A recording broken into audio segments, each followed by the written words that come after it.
bullshit! Oh my, let's just did breaking news. No more bullshit. No more bullshit. No bullshit! Happy freaking New Year, huh? It's finally over. That was a good one. Yeah. 2020. What a blast. Oh, I'm gonna remember that one, bro. The year had everything. And, yeah, it did. I had scotch, bourbon, beer.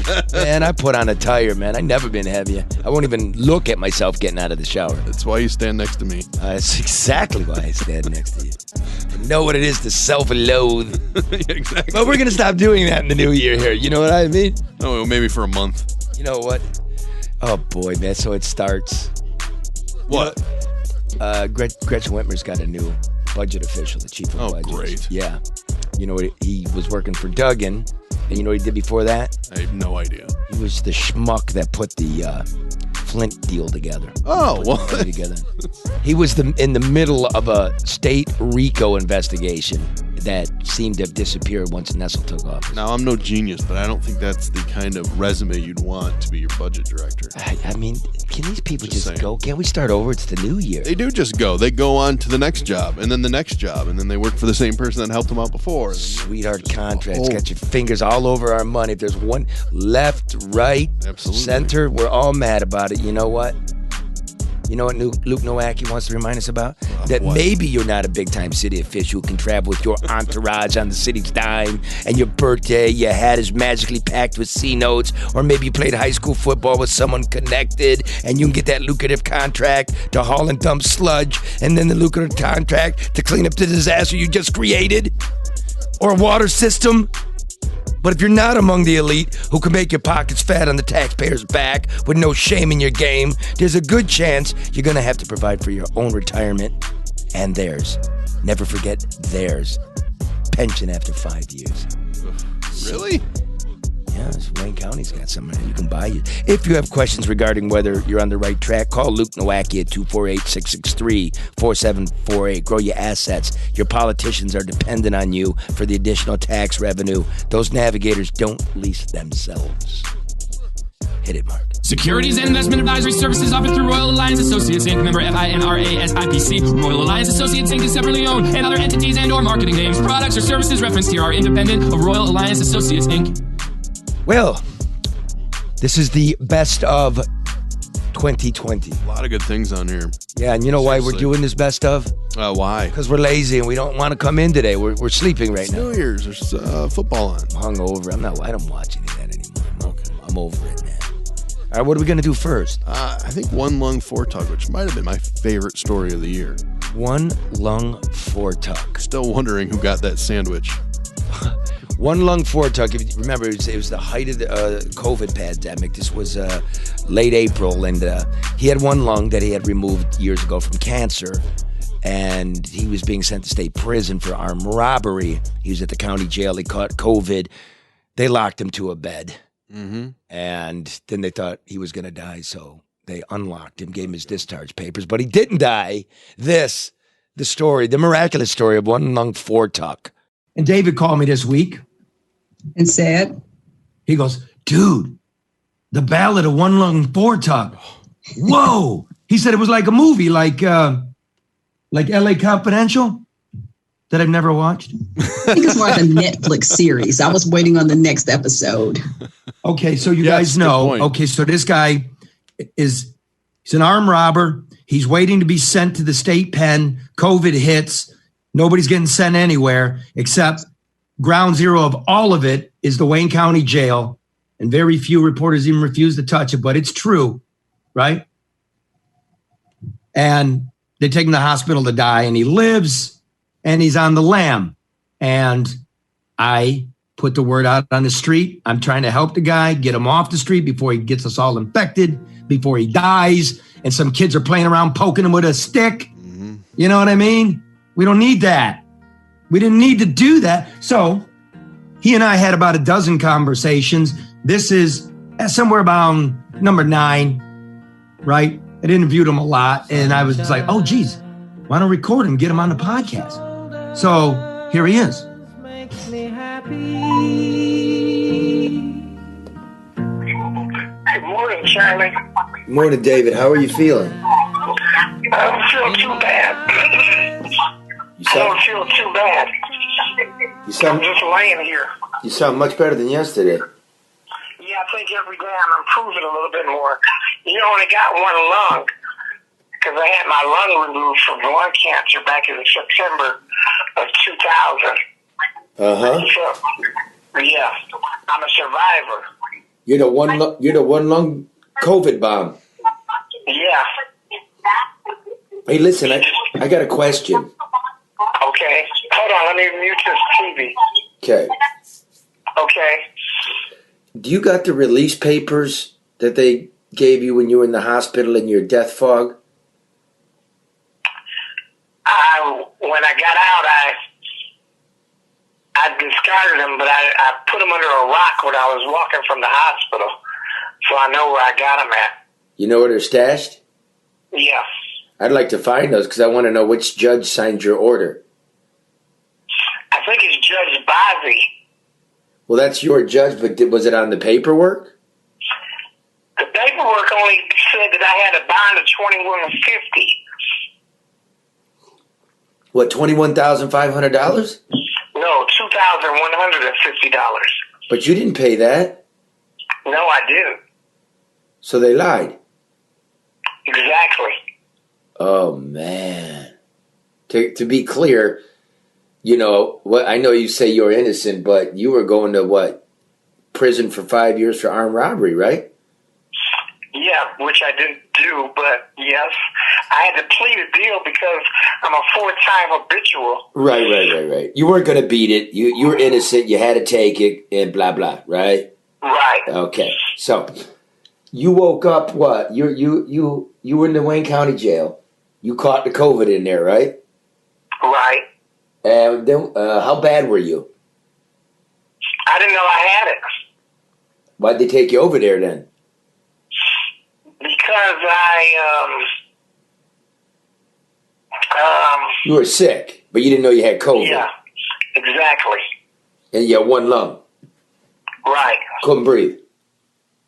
You're having difficulty breathing, yes. So then you go to the hospital and you get worse, huh? Well, you could say that, but it seems like I'm pretty resilient. When I had my hiatal hernia surgery, they said I healed quickly. Yeah. I was in the hospital for 2 months. With a hernia. We're not talking about your hernia, man. We're talking about the COVID. How you got out. So they took you to the hospital and changed you to the bed, right? Right. They thought you were going to die. Right. and you woke up one day and the chains were gone. Is that right? Well, yeah, they had 2 guards sitting in the room with me for 2 days, and then they just got up, unchained me, brought my clothes in, and gave me that bullshit and paperwork. Then what happened?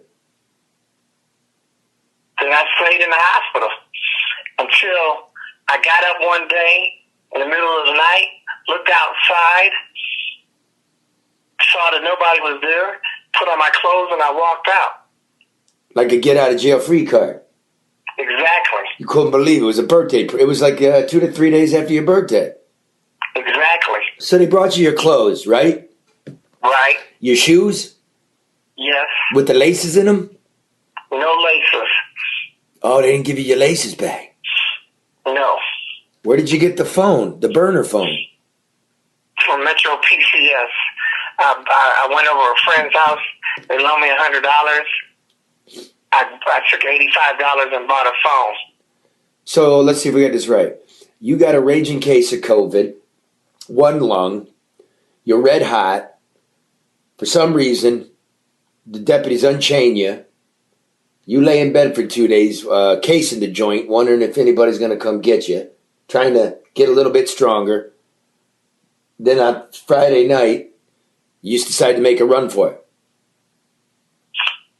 Well, I didn't make a run for it. The opportunity presented itself. Yeah. It's like,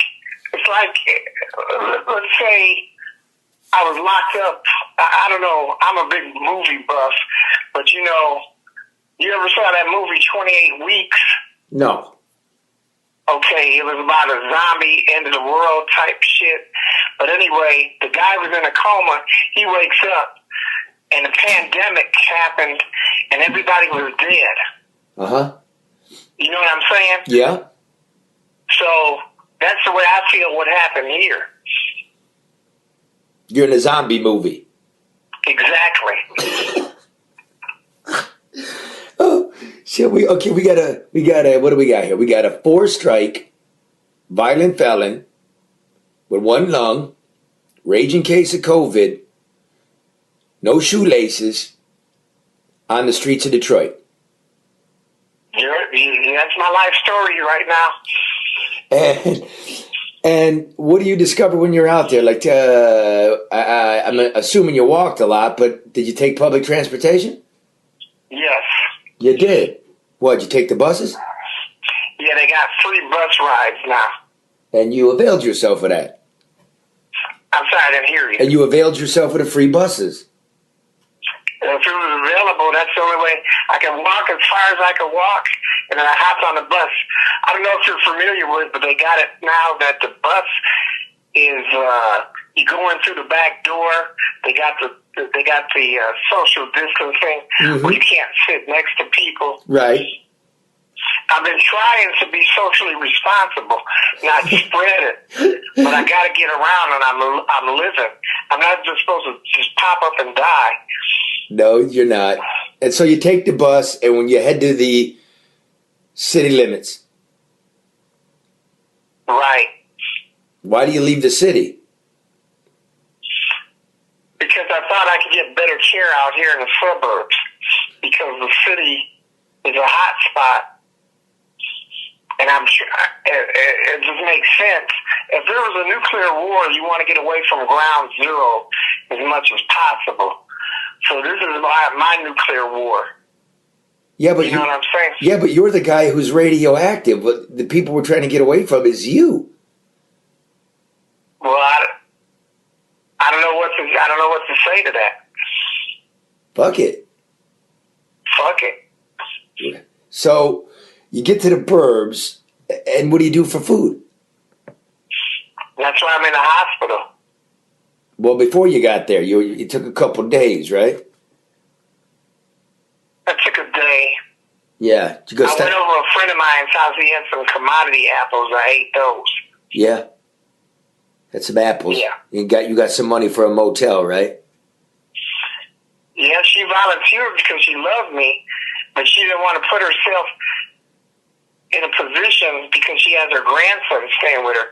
And I can understand that. She didn't want her grandson getting sick. So she bought you a motel for the night, gave you some apples. You got yourself a phone, and you stopped at the gas station, you told me, right? And got yourself a nice sandwich. Exactly. What kind of sandwich?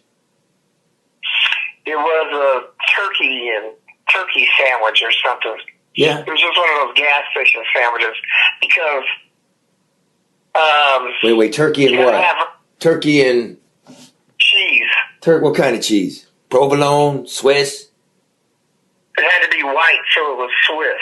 Yeah, you got a turkey and Swiss. What else did they have in the cooler there? With you were pawing through, like egg salad. They had a turkey salad, but I'm not a big turkey salad eater. Right. What about turkey salad? They have corned beef and rye. I didn't see a corned beef. Ham and cheese. Yeah, they had ham and cheese. Yeah, right there in the cooler there, you know. Right.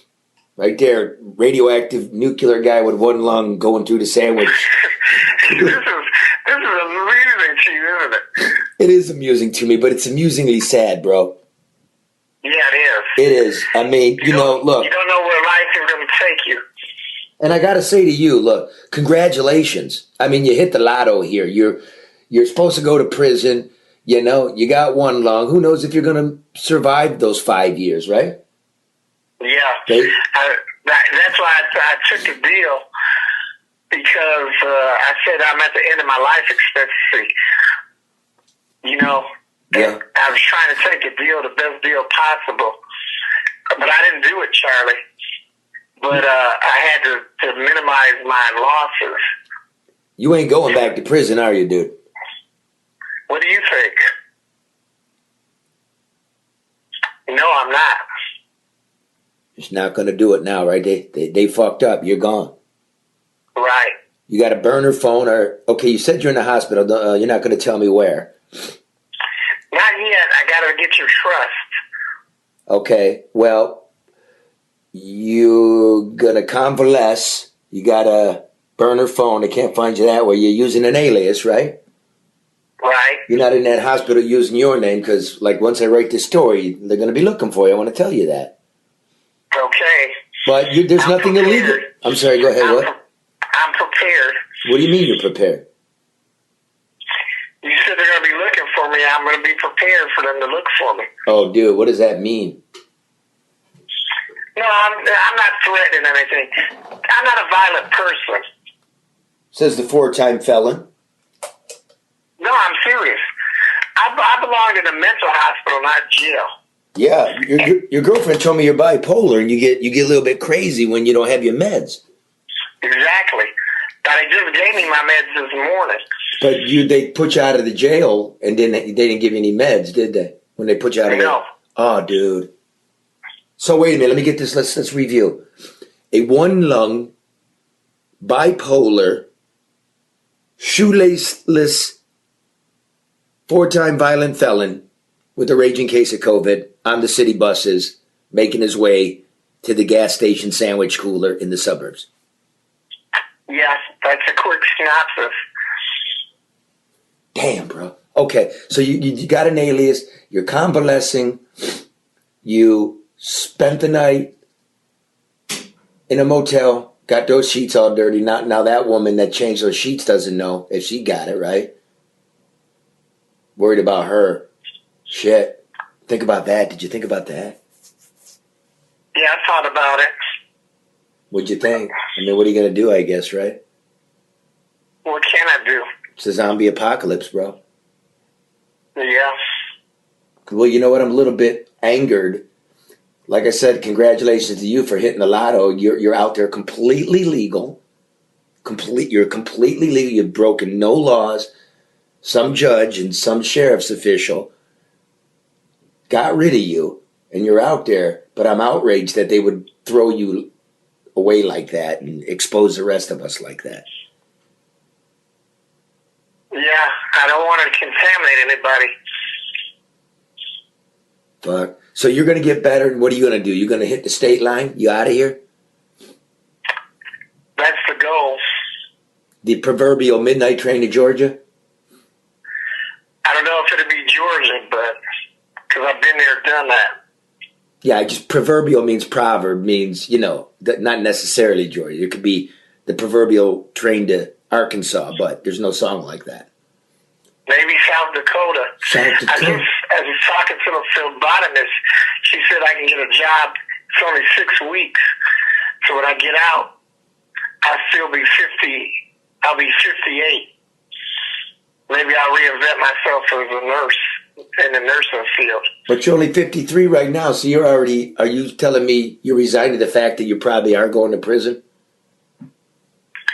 I know I'm going to eventually get caught. Yeah, but you're going to make a run for it anyway. It's called survival. Damn, dude. Damn. Fuck. So how fucked up is it in that jailhouse? It's bad. Give me a quick little rundown. I was in a 10-man cell with one 10-man pod with 10 different guys. There's no social distancing there because when you go to watch TV, you got to stand up and watch TV through the bars. So that's all I did. So that's how I got close to people. But there had to be a depth in there that brought it in. Because we heard that the depths, there were so many depths catching it. About 200 of them, dude. Really? Yeah. Did you ever go see the doctor in there? Remember the big fat doctor, Dr. Angelo? I never saw the doctor in there. Yeah, well, the 2 doctors are dead. The commander of the jail is dead. The chief corporal is dead. 200 sheriff's employees got the shit, and nobody will say how many of you guys. I think, why do you think they let you go? I know what I think. Because I'm a liability. In what way? That I could eventually sue them. Yeah, here's the thing. I talked to those deputies. They thought you were going to die anyway. Right? There's like no way. They had you on a machine. You had one lung. They're like, he's checking out. So they released you. The theory amongst those guys, and me too, is there's one of three things. If you died in their custody, you become a statistic and an embarrassing one. 2, it takes 6 deputies around the clock to guard you, and they want to save money. Number 3, if you're indigent, which you are, and you're in their custody, they got to pay your hospital bill. So if they cut you loose before you die, the bill goes with you to the grave. Any way you slice it, you didn't die. Right. You're like a cockroach, bro. You're just never going to die in this zombie apocalypse. I'll be a cockroach. All the way to Georgia. I got family down in Georgia. Really? No shit. Yeah, I got a sister down there. She moved down there after I moved down there. I moved back 8 years ago because my mother was in bad shape, and she ended up passing away. So you really got nobody in life, do you? I got my daughter. She ain't gonna take you. No. You burned that bridge, didn't you? Be honest with me. She loves you, but you can't live with her. If I know a guy like you, she don't want you. Yeah. I burned a lot of bridges, Charlie. Well, hard luck, I mean, that's the life. I'm not gonna hate you. You never murdered anybody, did you? I know. Okay, look, you got a birthday present here, right? You got a couple of... They're going to get you. Right. But, I know you're going to run, just like the movie. Fuck it, give it a shot. You're the one long-running man. But, take this opportunity, sniff through the clean air. You got a second lease on life. Turn yourself around, man. Don't fuck up no more. Yeah, I'm trying, Charlie. Maybe, I don't know, man. Maybe this COVID thing will... pass, because the COVID's in the prisons, man. So either way. Yeah, they don't tell us nothing. We just hear it through the grapevine. Do me one more thing before I hang up, because I got to get on with the day here. But tell me which gas station you went to, so I don't fucking go there and go through the sandwich rack. It was a mobile gas station. Well, there we go. Mobile gas station in the suburbs. I'm going to do Sunoco, bro. Yeah, I don't blame you. All right. Well, listen. Anything else? Any message for the leadership out there? Like, if it wasn't you, I mean, they fucked up letting you go. I mean, would you be outraged if you were me? Yes. Yeah, I would be. And you were watching TV in the hospital, in the jail, right? Right. You see the silly shit they're talking about? The governor on Saturday Night Live and Well, we don't. They had 10 o'clock cutoff, so we didn't. They locked us down at 10 o'clock, so we couldn't get to Saturday Night Live. But I saw a snippet today of the parody of the governor. It's kind of silly, isn't it? Like what they're talking about in the media with the makeup and the fake press conferences. Like, you are 10,000 light years away from the bullshit they're talking about on TV. You're the real deal. You're really what's happening. Yes. I mean, you're on... I never thought life would end up like this, but you gotta roll with the punches. All right, dude. Well, take care of that lung of yours, and I'll holler at you later. Okay, thanks, Charlie, for checking on me. See you, bro. Okay, bro. He's leaving on that midnight train to Georgia.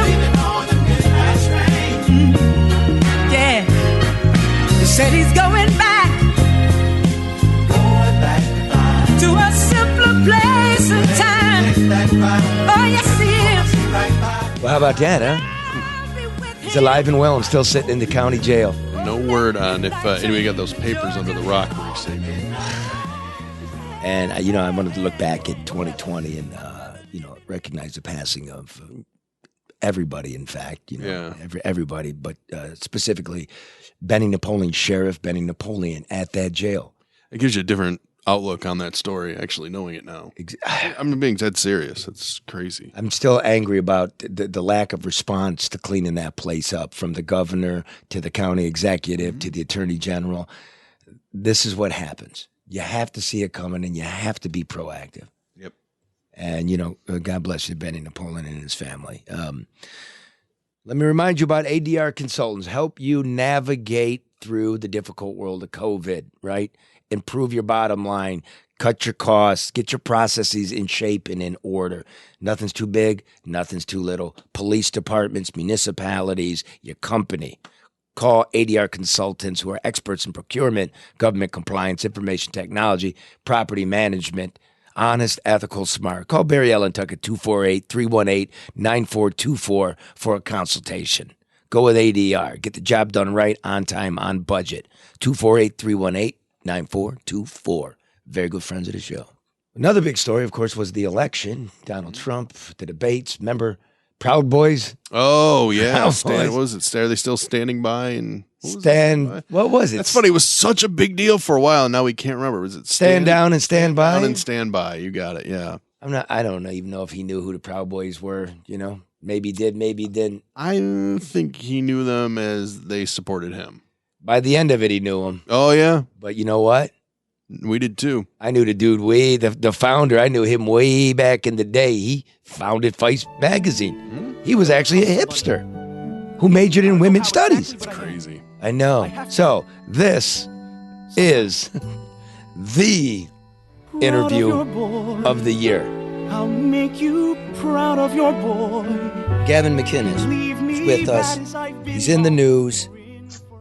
Here's why. The debates. They're asking Trump to disavow white nationalism, racism, etc. Play the clip. Proud Boys, stand back and stand by. But I'll tell you what. Somebody's got to do something about Antifa and the left. Did he say Proud Boys? Certainly the fuck did.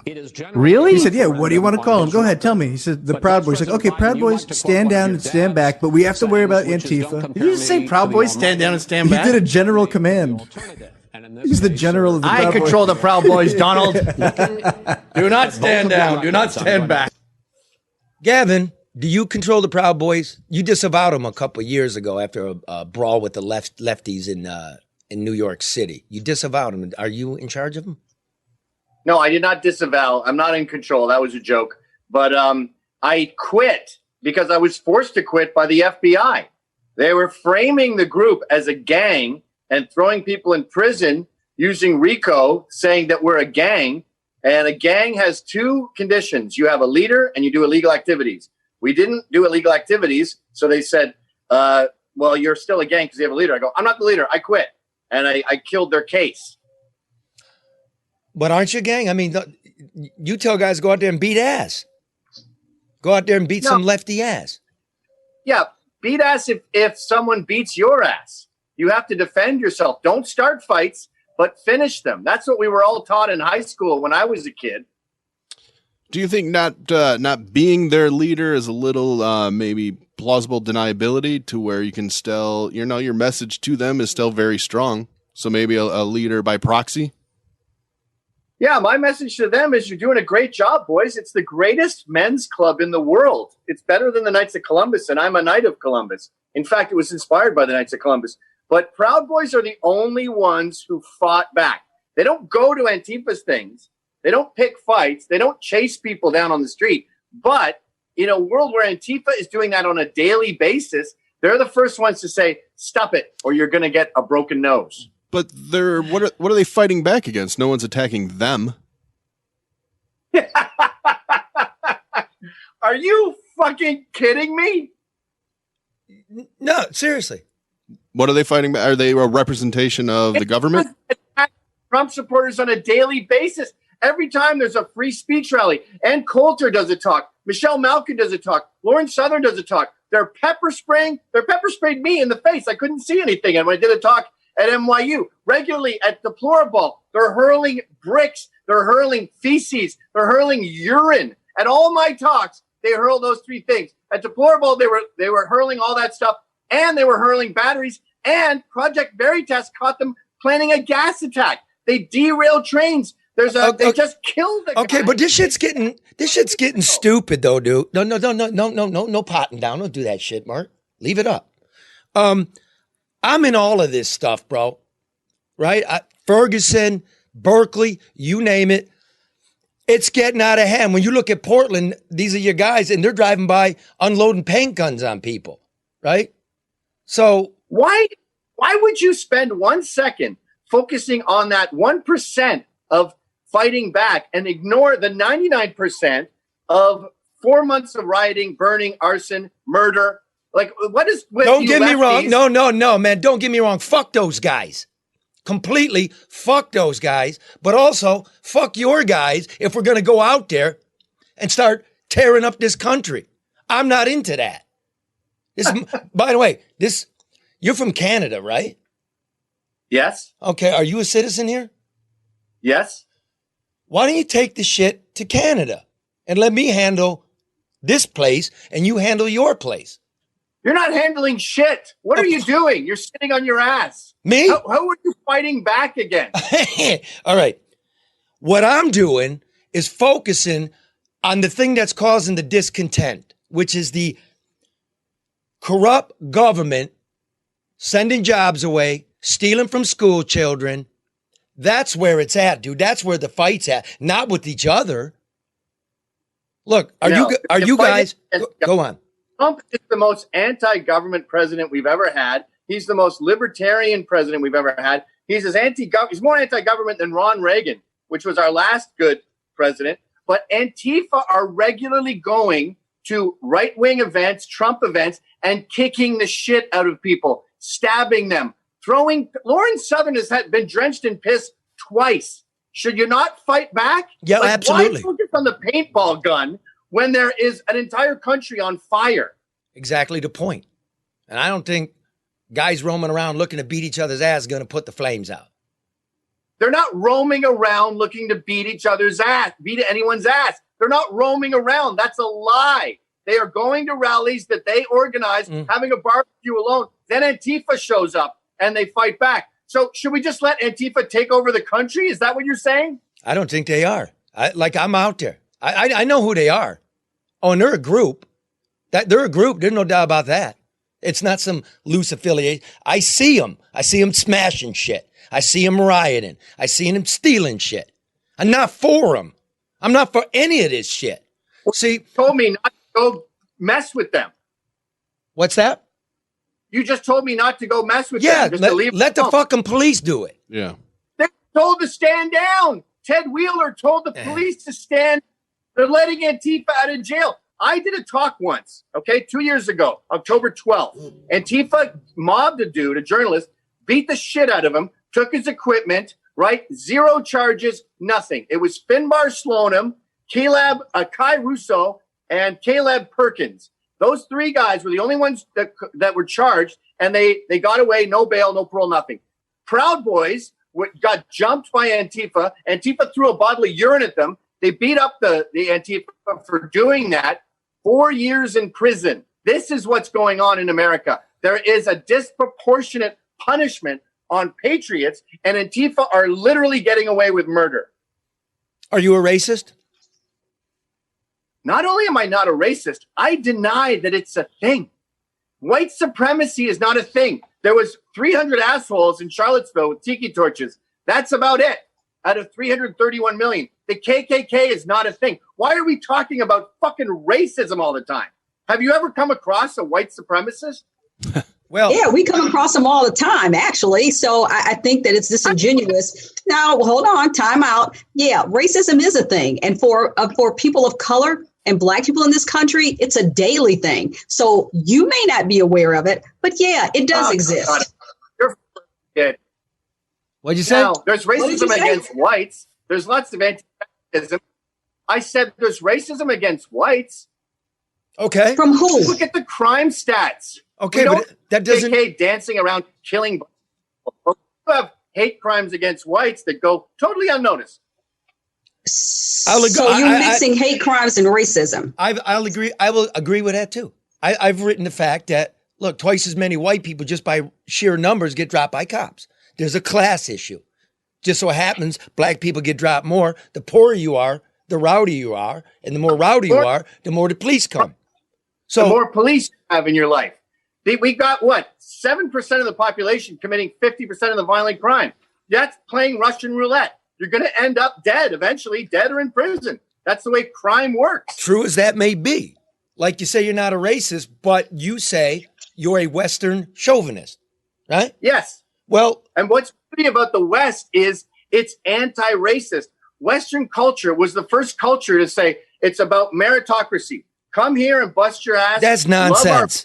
That's nonsense. What? Look. We both went to college. Let's break these words down. West means Europe. That's white. Chauvinism means a rabid loyalty, loyalty to white culture. Eastern means what's Eastern? It's Russia and China, basically.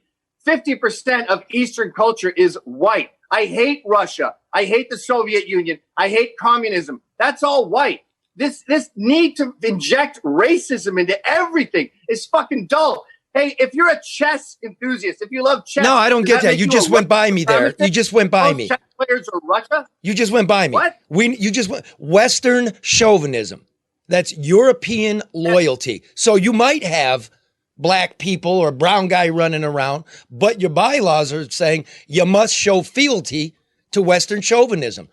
The great thing about this country is it borrows from everybody. Did you hear me? Sort of. No. Go on. What is Eastern culture? When you say the East, I could say the South. I could say Latin. Asia. They think of Russia, China. Asia. Arabia. I understand, but when you think of the Eastern, non-Western culture, you're basically thinking of Russia and China. That is white. Stop making it a white or black thing. This culture. Communism is white. We are anti-communist. Okay. Yeah, so, Western European. Come on, man. Okay, most of Western culture is based a lot on Christianity. Is it anti-Muslim? Because there's the incident of the caravan to the city in New York, where Islamburg, New York, I think is what it was, where the Proud Boys went up there. Is it an anti-Islam group? I don't see Islam as very compatible with the West. That's a much better argument. But what you weaklings don't understand about Islamburg is it's part of a cabal. It goes all the way down to New Mexico. All of these little hideouts where these Muslims go, it's not some sweet old lady who went there to get away from Islamophobia. They do training there. There's footage of them doing training there. They're all ex-cons. But why? Wait. First they of all worship the same Pakistani imam. Wait a minute. It's a Muslim cult in Islamburg. I know what Islamburg is. Right? And I was there before you knew about it, when you were going to liberal arts college in Montreal, when you were studying women's studies, right? When you hadn't had your first fist fight yet. You didn't even have a fist fight till you're 30. Before I was at liberal arts school at the age of 20. I know your friends. I know your friends. You were not ever in a fist fight. Don't call me a weakling, man. Don't see, that's bullshit. Don't call me a weakling. Right now, I will challenge you for charity. I will give it to school, okay? And you can give it to whatever zany shit you're doing. I challenge you to a 3 rounds, no hold bar. You take that? Pay-per-view? I would do that. I'd love to see you. But that won't change the argument. You will just have been a guy that Gavin McInnes knocked out. You'll still be wrong. Do you know about the kid who starved to death in New Mexico? Say what? Wait. The kid that starved to death? It's a terrible connection. In New Mexico, the same Muslim cult that is in Islamburg is also in New Mexico. They starved a kid to death there as punishment. The media was totally silent about it. Islamburg is part of that same cult. Well, But why do you think it's up to this group, the Proud Boys, to maybe show up there as opposed to the government or the police? I know you don't like what the mayor of Portland said, but that doesn't mean that they're not supposed to be in charge of it. Why not join the police? Because no one else is. They did. The plenty of cops were Proud Boys, and they all got fired for it. No one else is standing up for American values. And by the way, isn't it strange that we're sitting here talking about a 10-minute motorcade where they just drove, mostly bikers, by the way, drove through Islamburg, through the main street, and that was that. And there was all kinds of busts, by the way, related to Islamburg. They realized that radicals are there. So all we did was point a finger, and we're talking about it on a news show. Okay. Where is talk about Antifa's crimes? Why is there this myopic obsession with the right farting in church or not crossing a T or dotting their I, and then total oblivious? Well, let me do this. Okay, so listen, let's find out about you because you got a really interesting background. Liberal Arts College in Montreal, and then you move to Brooklyn. Born in England, by the way, from Scottish. So you're an immigrant. Your dad is an immigrant. He's Scottish. Grew up upper middle class. He's an engineer, I believe. Blue collar, poor as rocks. His toes are crippled like this because his shoes didn't fit. There you go. But I grew up middle class, yes. Okay. And then you started Vice. The irony of all ironies is everybody walking around here with their tattoos and their black rim glasses. You're the godfather of modern hipsterism. You were the juice, the founder, and the thinker behind what we now know as Vice. Vice TV, Vice Magazine. I'm a charismatic and intelligent human being who works hard. And what that does is it tends to develop a following.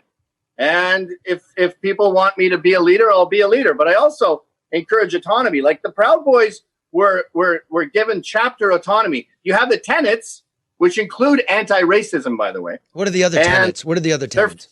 Their own thing, free to sell their own merch, all that other shit. So I started a few things. You did. I started the two most important youth culture movements of my adulthood, which is hipsters and Proud Boys. And then you had you were tight with Hollywood, like Jimmy Kimmel, Sarah Silverman. I remember you guys running around the Lower East Side, Max Fish, Cokies out there in fucking Williamsburg where you got all the blow and shit. And then you started going nuts. You started dabbling in the white power shit, and they disavowed you, and you got kicked out of Vice. Take that back. Take what back? Dabbling in the white power shit. Didn't you? No. I haven't changed. It's the background that's changed. And now, if you like Trump because he's anti-government, you're somehow a racist or a Nazi or into white power. The Proud Boys are just like the hipsters. There's tons of drugs. They're socially liberal. They're partying their asses off. They're listening to Andrew WK. It's the same as hipsters, really, but the hipsters lost their balls and the Proud Boys have balls. This white power narrative is so fucking pedantic. No, you might be throwing some fancy words in there, dude, but I know this country. See, you've lived in Montreal, hipster Brooklyn, and fancy pantsy Westchester. I've lived all around this motherfucker, and I'm gonna tell you what. I've lived all over the fucking world. I lived in China. I've done nothing but traveling. I did that too. I mean live, not visit. So those dudes in Portland are not hipsters. Those dudes in Charlottesville are not hipsters. So whatever you think's going on, Charlottesville. Stop whatever you think is going on, dude, the people that are vibing with your message are not what you're putting out here. That's not true. They're running people over. You're full of shit. Oh, I am. Proud Boys are not racist. Proud Boys are not racist. Proud Boys are not racist. Proud Boys are not racist. Why aren't you in Portland? Why are you in a fancy garage and you're not out on the street commanding the troops? Why aren't you in the middle of it? I'm the leader of the fucking Proud Boys. I've done the street fighting. I was fighting Nazi skinheads in the late 80s as a punk rocker. I've had my fucking time in the streets beating the shit out of assholes. But they need you now. Now's the war that you say. You say there's a war. Get out there and beat people's ass. Why aren't you out there doing your part? I've done my part. It's and I not don't say, get out over. there and beat people's ass. I say defend yourself. And I do. I was fighting these. I've fought Antifa 100 times. They created this monster in a sense. We were just a drinking club having fun with blacks, gays, Jews, all together, still together. And then Antifa would come to our talks, our events, and try to fight us. So we beat them up. And that's a crime, I guess. Defending yourself is a crime, according to you. And it's racist somehow. Oh, that no. Black people. Oh, no. People don't know me. No, that ain't me, bro. I'm gonna take down a mugger. That's what I'm gonna do. I'm gonna fight for everybody. But all right, fight for that. What are the tenets here? Like, is it you guys like you're not supposed to jack off because you keep your manly essence for yourself? No, you fucking loser. You're incapable of understanding humor. Has it occurred to anyone that a group called the Proud Boys has a sense of humor? When I was in high school, if you farted or burped and didn't say safety, someone else could call slut and they beat you up until you could name 5 breakfast cereals. That's what you guys did. Game, okay? Proud Boys do the same thing. It's a funny game. We also noticed one time we...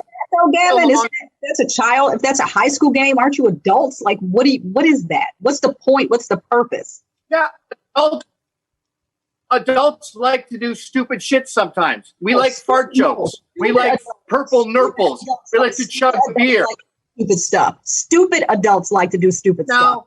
Not every adult. That's stupid to me. No, when men are spending their leisure time, they tell rude jokes. They do dumb shit. Not only is that a fun American pastime, it helps define America. Being a dumb jerk-off is what America is. We're not aristocrats. We don't wear monocles. Western We're not chauvinism. civilized. We work on cars and we get dirty.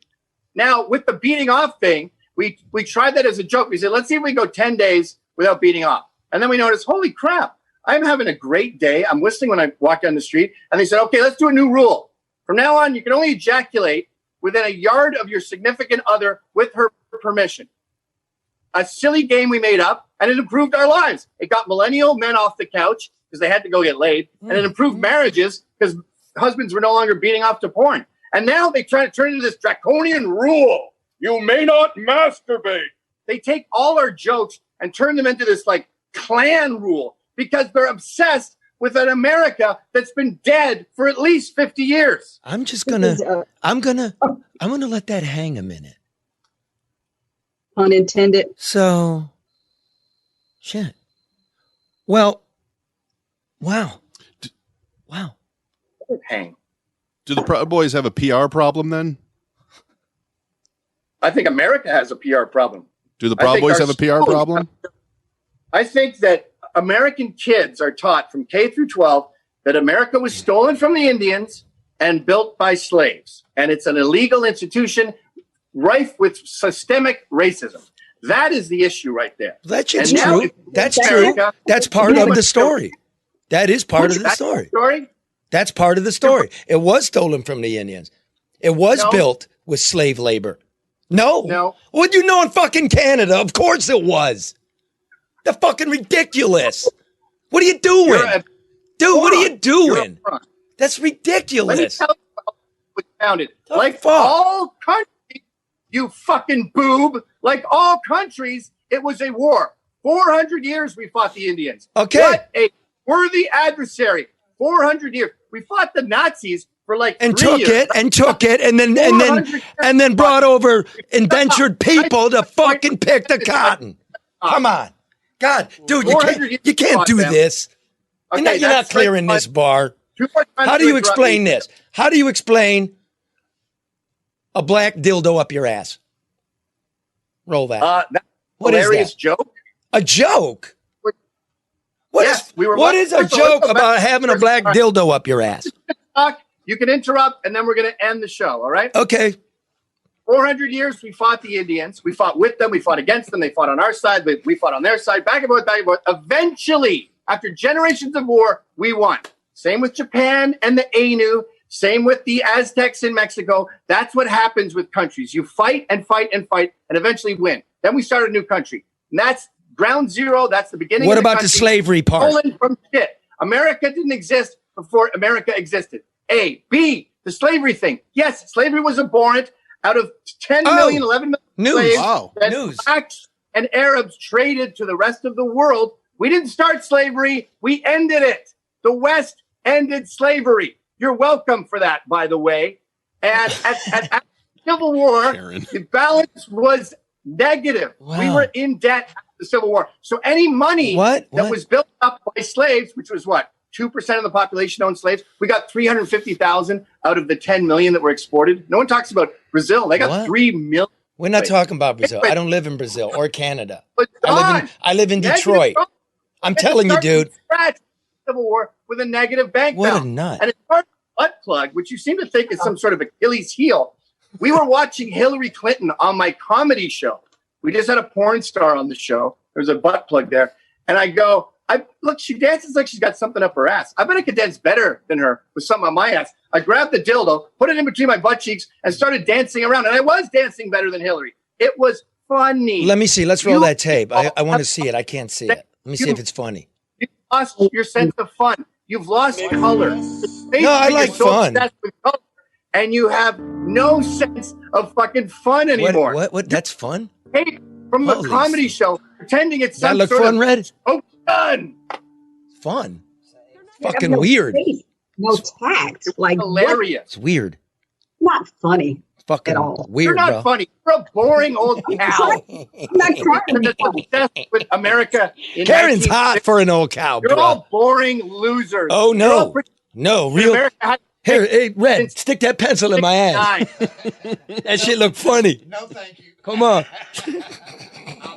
My wife once her pinky got up in my ass when we were doing it. You know, after I masturbated 3 feet from her. They got well. And that went up in there, and that shit hurt, dude. I'm not doing that. Listen, listen.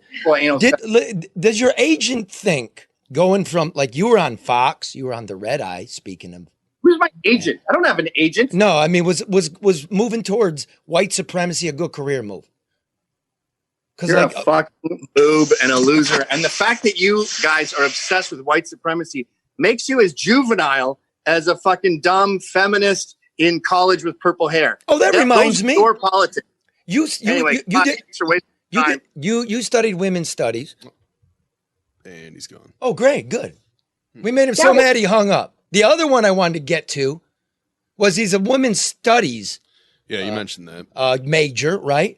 And then he's out here calling single mothers child abusers. Because to be a single mother is to have abused your child. And believe me, that life is not easy. No. But for those of us that come from it, Red, you? No. Karen, you?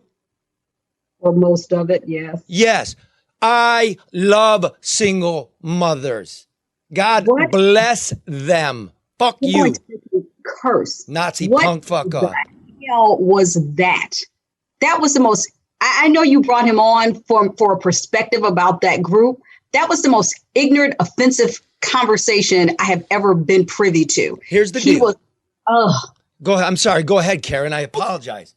No, it's okay. I was about to curse, so thank you for stopping me. Go ahead. No. Because I want you to hear. I want you to hear what that is. This is a bunch of assholes, and there's not a lot of them.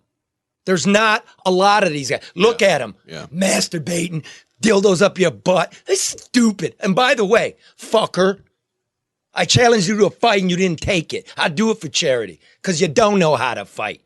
I know who you are. What you did was you lost your mind because all your buddies took your creation and made $1 billion fucking dollars. Mm. You created a club to self-aggrandize yourself, right? And it ran away. It turned into a monster. It turned into a fucking monster. So you dabble with right-wingism and your career's fucked up. You know what I love, Mark? Conies? I love a good coney, dog. Right? How did I guess that? Out of all the things I could have guessed, I happened to guess that. Because we rehearsed before we just did this bit. Yeah. You know, where this is pre-taped. This happened last year. Actually, I'd be more upset if I got it wrong then. Remember, there's only one true Coney Island, right? And that's American Coney Island. It's Detroit's oldest family-run restaurant and the birthplace, the actual birthplace of the famous Detroit Coney dog, chili with no tomato base, mustard and Vidalia onions, right? The sausage snaps when you bite it. That's because they're roast weenies. That's right. It's the best kind of weenies. Right? A nice roast weenie in your bun. How about that? Huh? That snaps, Yes, I guess. Snap. Downtown at the corner of Lafayette and Michigan Avenue. You can't miss it. It's the red, white, and blue building. Open, geez, I don't know when. You know, just go there for lunch. Go there, yeah. And it's open till 10 o'clock on Fridays and Saturdays until whatever. I don't even know until what. Until you're full. But definitely send a Coney Island kit for any occasion, right? For the Super Bowl, for your father's birthday, right? It's the Coney with all the fixing right to your door. Go to AmericanConeyIsland.com. I sent one to Oakland, California earlier this year, man, when they were in the midst of a pandemic and all the homeless they have there. Oakland being a sister city to Detroit. I lived in them both, right? Yeah. So my buddy Brian Kranz, who's a genius, I sent him a Coney kit and asked him to go feed the homeless in the time of the COVID crisis, and this is a really brilliant report he sent back. No bullshit. First thing I did was wash my hands. Then I opened up what arrived in the mail. The American Coney Island kit. All wrapped up in plastic. Next, I had to put on the hat. That made it official, so I could get into assembling some dogs. I started with the onions. Then I fired up a grill pan to get the natural casing nice and crispy. And put my own special touch on the chili. Okay, now I know it says to add a cup of water to the chili, but I'm gonna cheat. I got some homemade broth that I made last week. And I give that a little extra. Then it was tinfoil,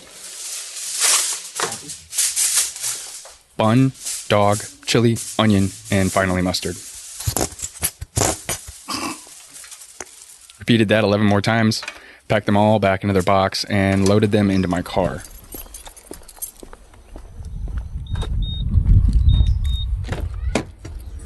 Turn the heated seat on, keep them dogs warm.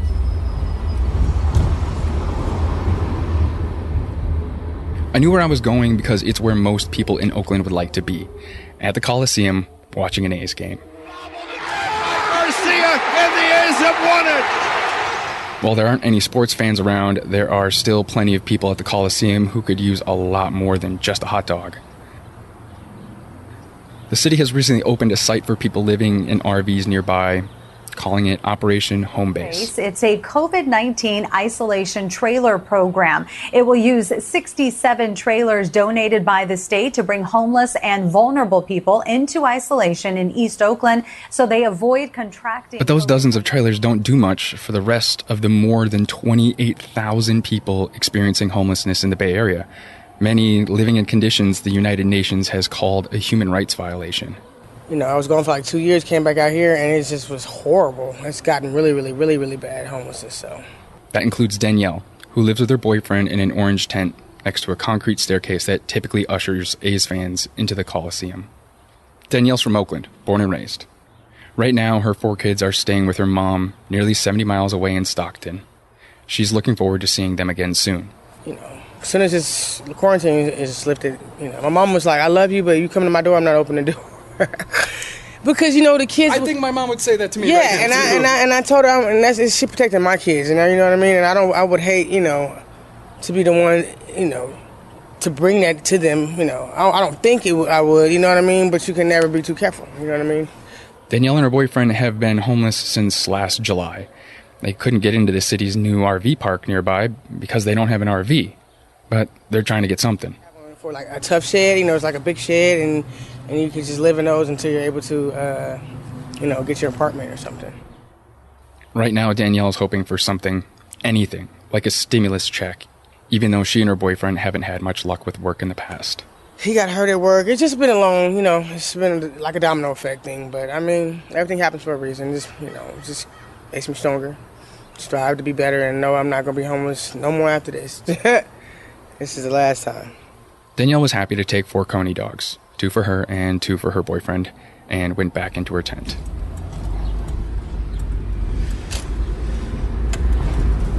I barely made it 2 blocks when right past the Coliseum BART station, I made eye contact with a man sitting on a pile of his belongings on the sidewalk. He gestured like he was bringing a spoon to his mouth, the universal sign of hunger. I pulled over behind a row of RVs and a dozen tents, directly below the BART tracks. I do have food. Soon, a young man in black rimmed glasses using a blue t-shirt as a face mask approached me, ready to help. Oh, they call me Badass. Badass? But you can call me Bart for short. All right, cool. So what we got here is these were sent to me today from American Coney Island. So if anyone's ever been to Detroit, they're going to recognize these hot dogs. And my assignment was to literally just go feed some people. Okay. So I'm glad you're with me. I can help you with that job, you know. I'm always feeding people every day. You know what I'm saying? It's a priority to me. My people need some help out here, you feel me? Even though these bad times going on with the little, what's that, COVID-19? COVID-19. COVID-19, you know. These people need help out here, though, you know?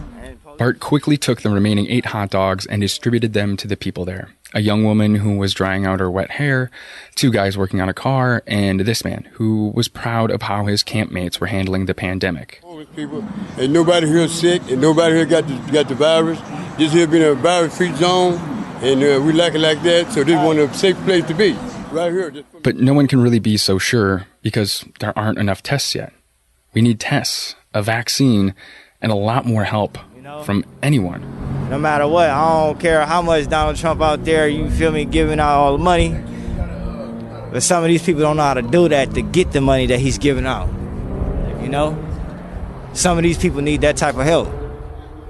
I couldn't help them with navigating the federal government's bureaucracy, but I did have some hot dogs, and people seemed happy about that.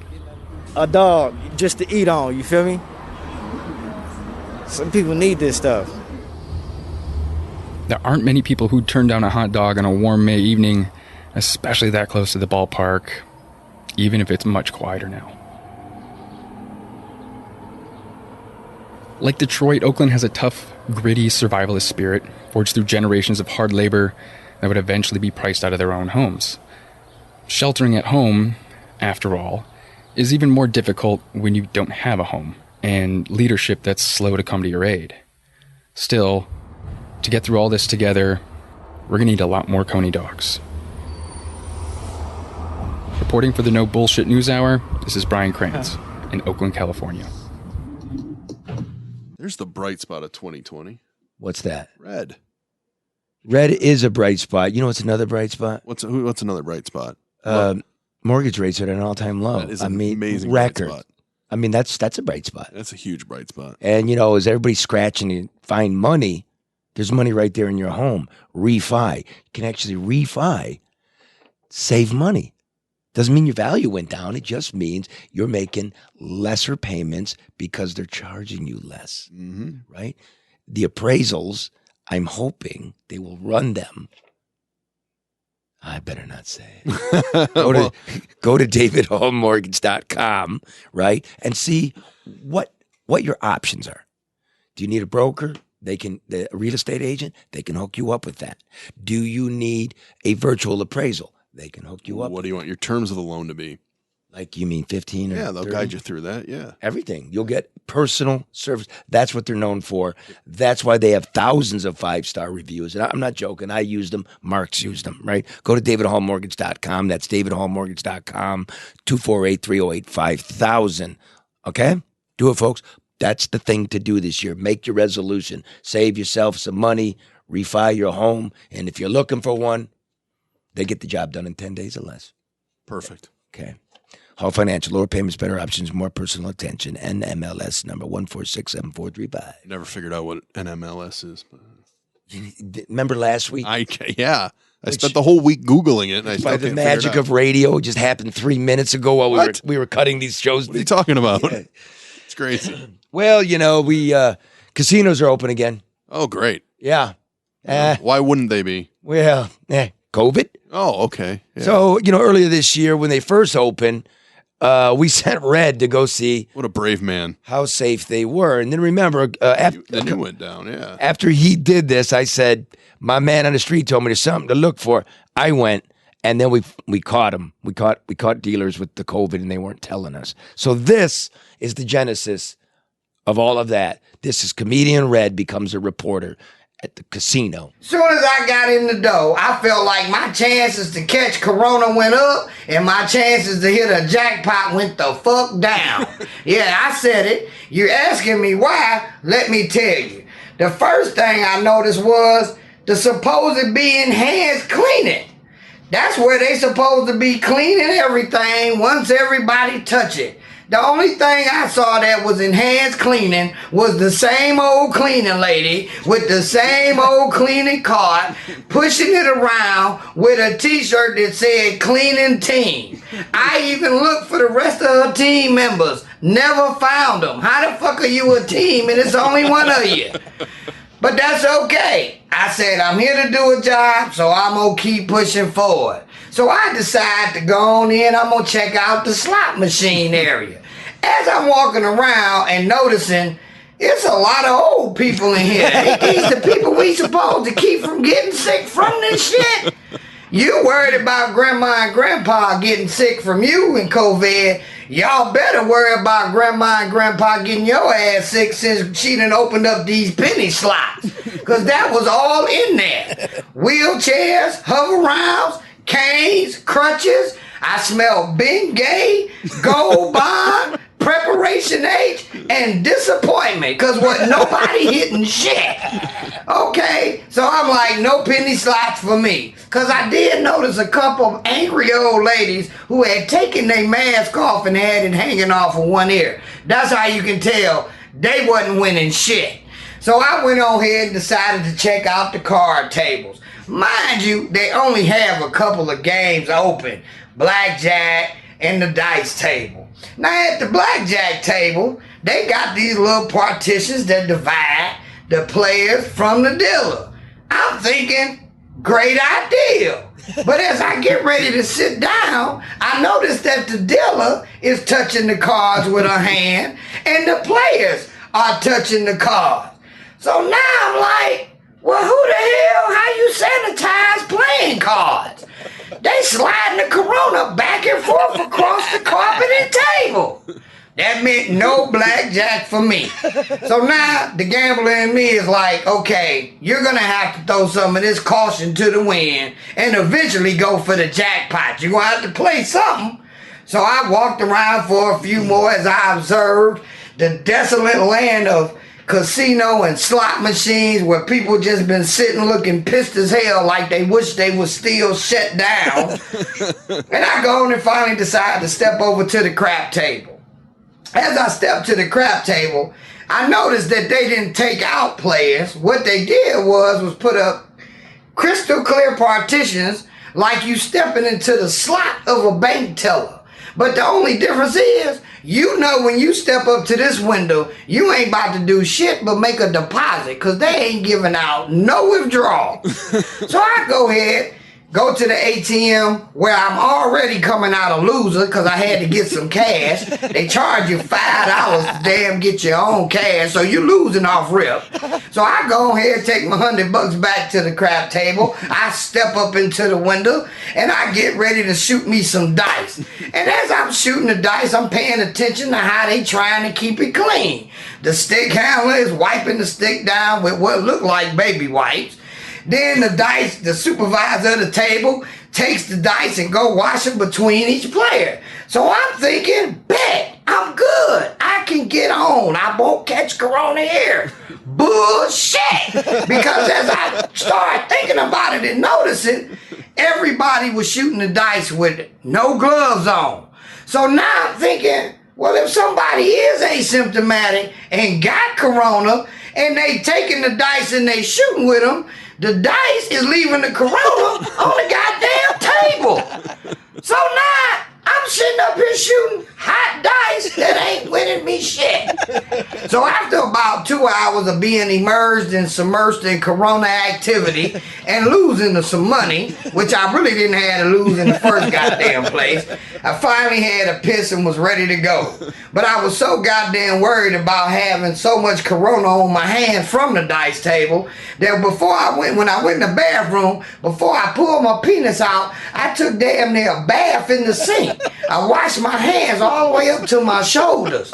I ain't playing. Y'all think I'm playing. I'm not laughing because I would hate to give my penis Corona. I don't know exactly how this works. Penis Corona may be different than lung Corona. We don't know.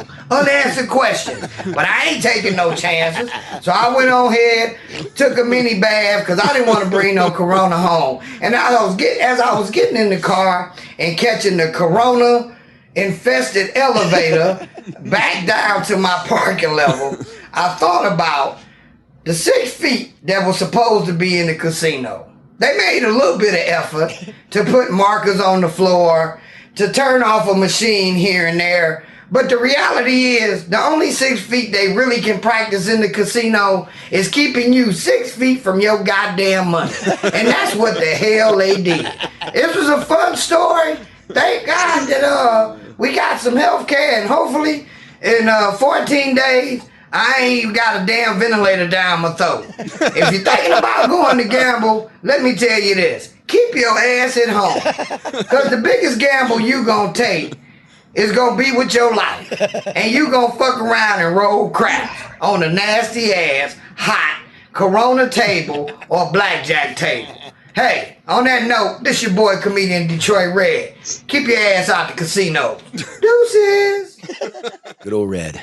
Oh, he's great. I was worried, because, I mean, he's not the healthiest guy. Yeah? All he's been doing for COVID is driving his Uber, eating. And smoking his weed. Smoking his weed. He was helping pack the Coney kits over the holidays. I mean, 3 hours into it, the guy was a shell. He was broken. His back hurt. My back hurt. I can't do his voice. That's those entertainers for you. Yeah, man. That's great. Well, at least he gave you the old shot for 3 hours. Well, you know what I mean? So, but, if Red, God forbid, had passed away. Oh, jeez. I know just the guy to come pick him up. What a great segue. Thank you. As long as you have $35, that was my takeaway. $30. $30. Oh boy. Okay. What does a person get? And they're usually men. What does a person get to pick up your dead body? Somebody has to pick up your dead body from the nursing home, from the hospital. Yeah. Right? Wherever it is. Yeah, $30. From your bathroom. Did you know like 80% of the people die in the bathroom? Yeah. And 70% die naked. Great. So that means the majority of people, it's safe to assume, die naked in the bathroom. Yeah. Like Elvis. That's true. God, man, I'm never taking my clothes off then. I don't want anyone to see my nude body. Although I just figure, whatever. Yeah. What do I care? I'm dead. You can make fun of my naked body all you want when I'm dead. Well, exactly. The point I don't what care. do I care? Well, there's the living. And I was wondering through COVID, who does pick up these people? Mm-hmm. I mean, in Calcutta or wherever there's this wave, like in Sao Paulo, Brazil, or Detroit.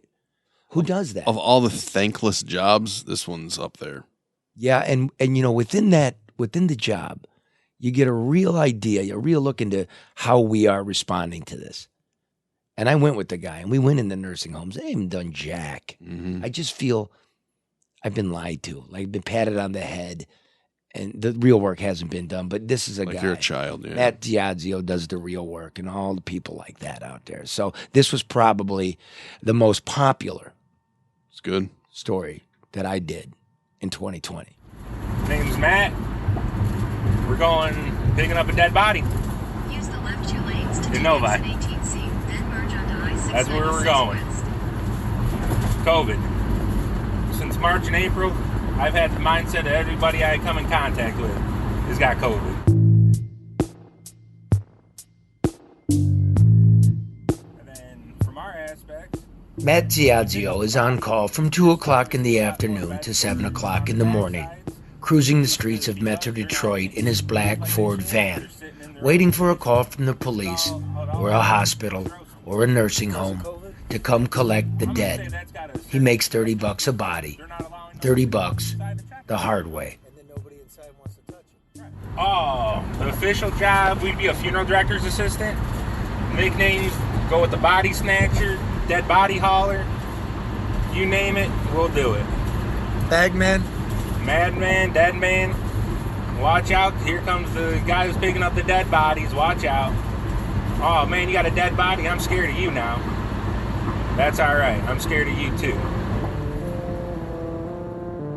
A dead man is much heavier than he first appears. And in those cases where the bodies have been infected by COVID, an incalculable burden is added on.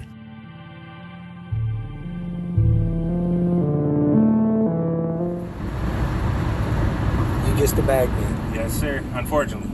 But we don't like using body bags. No? No. What do you use, a stretcher? We got a stretcher and a sheet. And then, seeing that it is a COVID body, we do have a plastic liner that we kind of conceal the whole body into. So, that way, if it's out there, we're not spreading it around too much, but once we get to the funeral home, it's disinfect everything we've touched. What about yourself? I got the hand sanitizer here. We got other sanitizer. Disinfect my van every day, a couple times a day. Anything I touch gets wiped down with a sanitary cloth, and we go from there.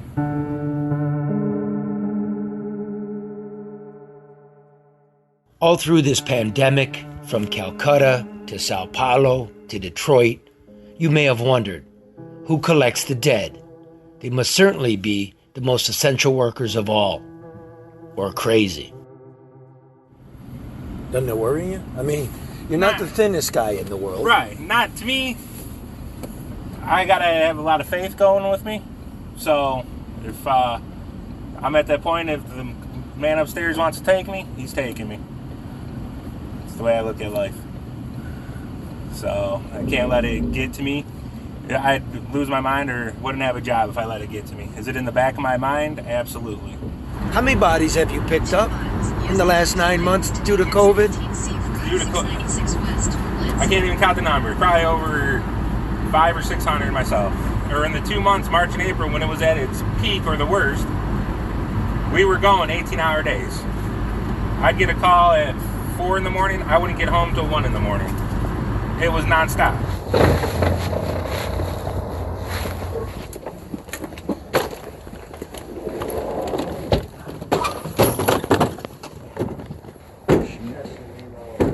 We arrive in the black van to a drab condominium.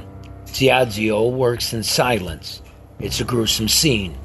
An old man dead near the door, naked except for the socks, mouth and eyes glued open. When lifted, a gurgling noise wafts from the corpse. All right, thank you. Inside the van, there is no wall between the cab and the cargo area. No plexiglass sheet. The van fits 2 in the front and 2 dead in the back.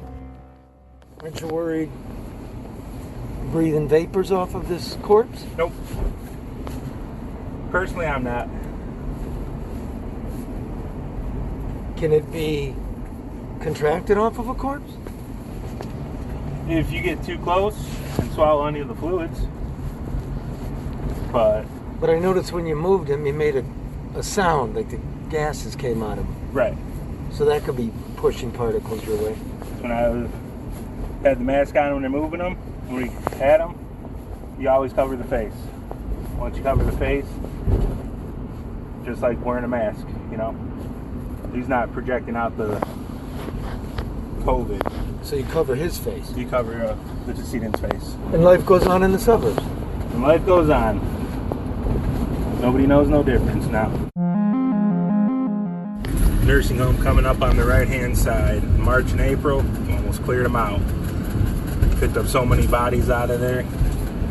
Every day we were going there for 1 or 2. Sad to see. Doing this a long time, you see where, like the trends. You know where you're gonna get a call, you know you're gonna be back there. Even walking down the hallways, you have the smell of death in the air.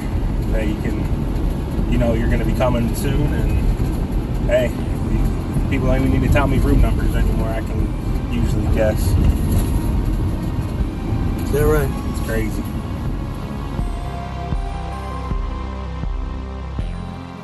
After dropping the body at the funeral home, Ziadzio drives to the crematorium, a mammoth processing plant in the middle of Livonia.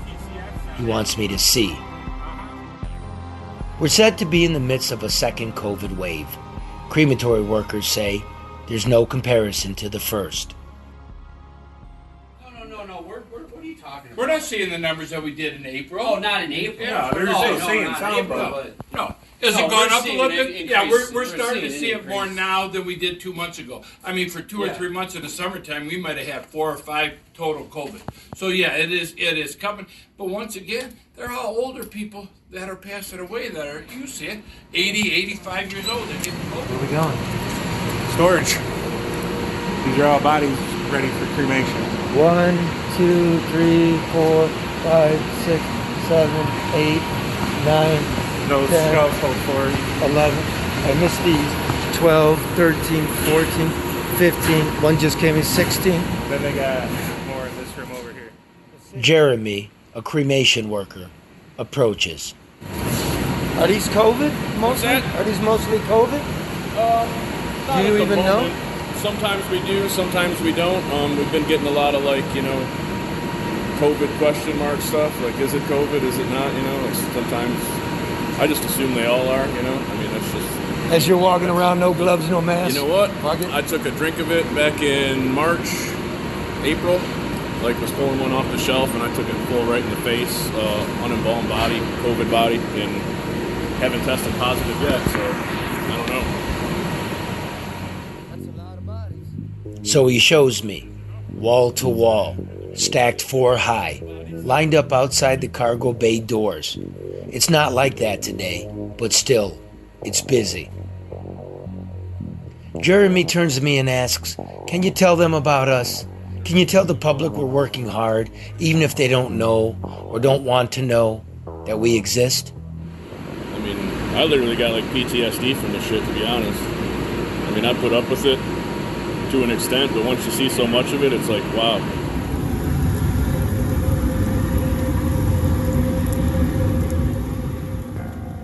The day has gone dark now.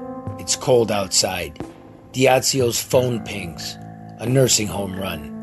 He doesn't need GPS to find it. So it's just the same funeral. I mean, it's just the same nursing home. It's just they're calling one side COVID.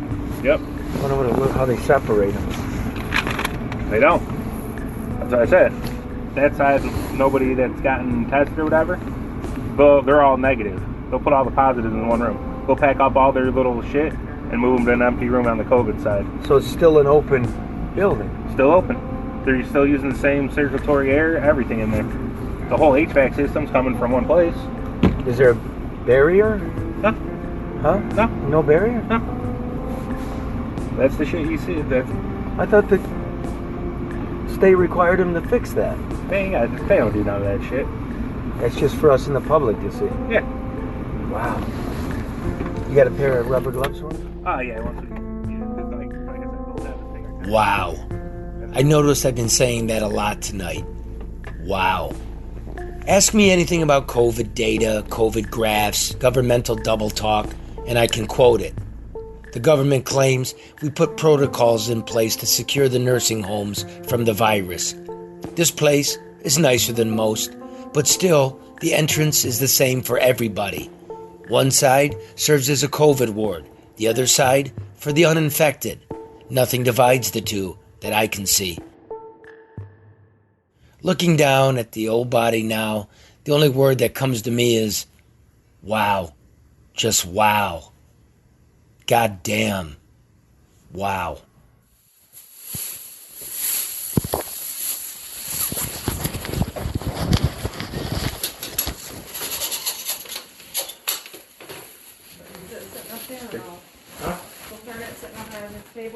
Where? By phone? This? No. No. Okay. Ziadzio wraps the old man in his bedsheet And then he and I lift him onto the gurney and wrap him in plastic, and then a blanket, and finally we strap him in. We leave through the fire door, and I can't help but admire the dedication of the nursing staff. Merry Christmas. Thank you.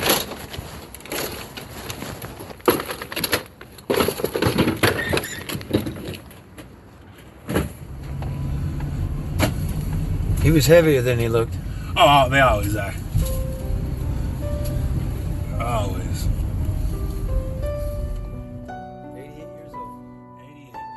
We take his body to a funeral home in a small town a few miles away. The back roads are empty and covered in a thin blanket of fog.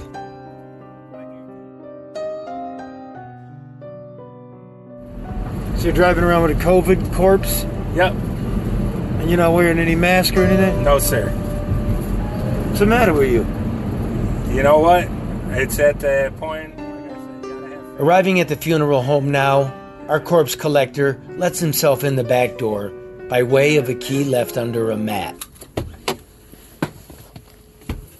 He uplifts the body onto the embalming table, then adjusts it to a dignified repose, head propped up, arms across the chest.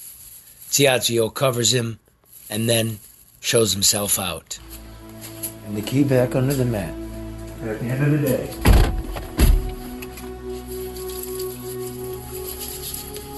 And now you smoke a cigar. Yeah. Why is that? Hide the stink and celebrate life. Hopefully they got it better on the afterlife than they did on this life. You dropped that on the ground. Yeah, it landed over here. In a COVID van. You gonna smoke that? No, I just put it there. I'll cut a new one. You're gonna smoke that. No, sir. Yes, you are. No, sir. You just put it in the ashtray. That's why I don't forget it, because I don't want it to get wet and end up everywhere. Yeah, but then you're gonna put your other cigar in there. I gotta throw it out the window. You were just walking all over a nursing home with a COVID guy in there. Yeah. I ain't gonna smoke it. Well, now it touched the ground, and now you just put it in the ashtray, and then... We're a bunch of sick fucks.